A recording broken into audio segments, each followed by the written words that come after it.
Months thereafter.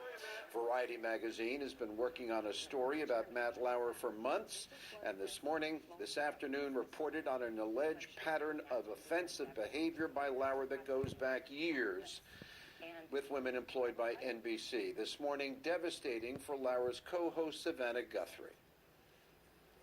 You know, for the moment, all we can say is that we are heartbroken. I'm heartbroken for Matt. He is my dear, dear friend and my partner, and he is beloved by many, many people here. And I'm heartbroken for the brave colleague who came forward to tell her story. And then this happened later in the morning. Garrison Keillor, a legendary radio host of a Prairie Home Companion on NPR, told the Associated Press that he had been fired by Minnesota Public Radio over allegations of what the network called improper behavior. Of course, the strong likelihood is that the sexual harassment accusations we have seen over the past months are only the beginning. We have finally reached a tipping point, a sea change. Action News reporter Vernon Odom has been looking into the issue today and has spoken to some real experts. Vernon?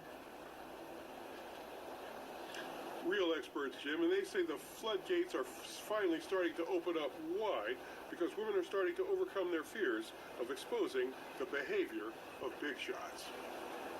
Probably 30% in the last few weeks. Is that right? Yes, sir.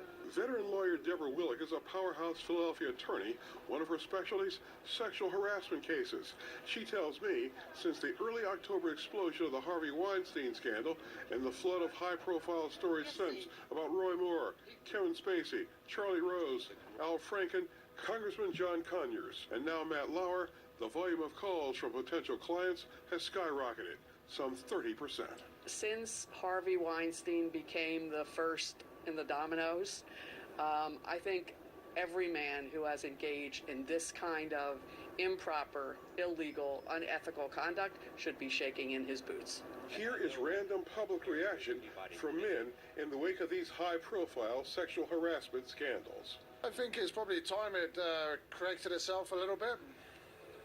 Do you think it's a good thing that it's happening? Well, not a good thing that's happening, but I think it's probably a good thing that people are being held accountable. I think it's a long time coming that these things are finally coming to the surface and these guys are finally getting put away and being called to task.